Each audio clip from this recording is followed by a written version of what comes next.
সালটা ছিল 1985 সাল। তো হঠাৎ ওদের একদিন মনে মনে ইচ্ছে হলো তারা দীঘা বেড়াতে যাবে। তো কে কে যাবে না, রুমি যাবে, রুমির মামা যাবে, মামি যাবে, মামাতো বোন যাবে। মামার মেয়ের বয়স তখন 5 বছর, রুমির বয়স তখন 9-10 বছর। তো এইরকমই রুমি মামার হাত ধরে আর মায়ের হাত ধরে দীঘায় বেড়াতে গেছে। সারাদিন ধরে সমুদ্রের পাড়ে ঘোরাফেরা করলো, করে রুমে আসলো।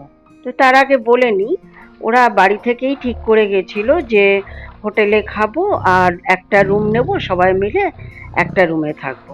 তখন দীঘার অবশ্য অত উন্নতি হয়নি এখন যতটা উন্নত হয়েছে দীঘা। তো একটা সরকারি লজ নিয়েছে, তখনকার দিনে সরকারি লজ ছিল, আপনারা অনেকেই জানবেন। তো রাতের বেলা শুয়েছে, সারাদিন ঘুরে মেলা টেলা ঘুরে সমুদ্রের পাড়ে ঘুরে হাট বাজার করে রাত্রিবেলা খাওয়া দাওয়া করে শুয়েছে। শোয়ার পরে ঠিক মাঝরাতে বেলা রুমির মাকে কেউ যেন ঠিক গলা চিপে ধরেছে, এরকম চিৎকার করছে রুমির মা।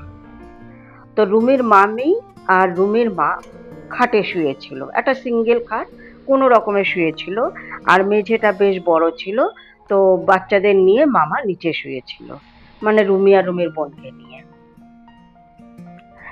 ইতিমধ্যে এমন চিৎকার শুনে মামার ঘুম ভেঙে গেছে। মামা তাড়াতাড়ি করে উঠে দিদি দিদি বলে চিৎকার করলো। দিদি চিৎকার করে উঠে বসেই কাঁদতে শুরু করলো। সে এতটাই ভয় পেয়েছে রুমির মা, মানে ঘামতে শুরু করে দিয়েছে, যে শীতের দিনে গেছিল বেড়াতে। দিদিকে জিজ্ঞাসা করলো কি দেখেছিস? বলছে আমি যেটা দেখেছি সেটা এখন বলবো না, সকালে বলবো। তো যথারীতি মা এতটাই ভয় পেয়েছে যে রুমি, রুমির মা, রুমির মামি, মামা সবাই জেগে সারা রাত ধরে বসে ওইভাবে গল্প করেছে। সকাল হতেই দরজা খুলে যে হোটেলের যে কর্মচারীরা হয় তাদেরকে জিজ্ঞেস করেছে যে একটা সত্যি কথা বলো তো বাবু, এই রুমে কি কোনো ঘটনা ঘটেছিল? তো প্রথমে ওরা কেউ স্বীকার করতে চায়নি। তবে একটা বাচ্চা ছেলে যখন আসছিল, তখন বাচ্চা ছেলেটিকে জিজ্ঞাসা করতেই বলল 15 দিন আগে এই ঘরে একজন স্বামী স্ত্রী বেড়াতে এসে বউটি গলায় দড়ি দিয়ে মরেছিল। এই শুনে রুমির মা বলল আমি ঠিক ওটাই দেখেছি, আর স্বামী মেরেছে আর তার জন্যই বউটি গলায় দড়ি দিয়েছে, আমি সেটাই দেখেছি। তো এতটাই ভয় পেয়েছে রুমির মা যে সেই দিনই ওরা ওই লজ মানে কোয়ার্টার ছেড়ে দিয়ে বেরিয়ে চলে আসছে।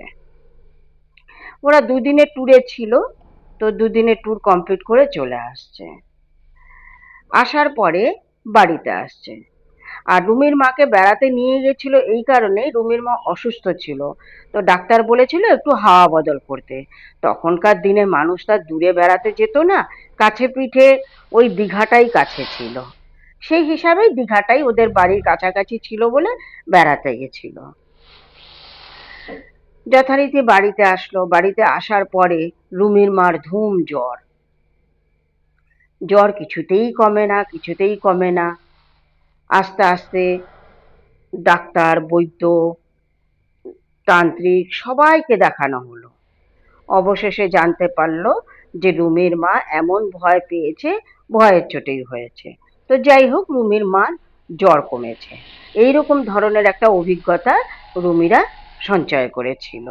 এটা রুমিদেরই গল্প, তাই রুমিদের মুখ থেকেই শোনা। তো কথাগুলো ভালো লাগলে কেমন লাগলো বলবেন।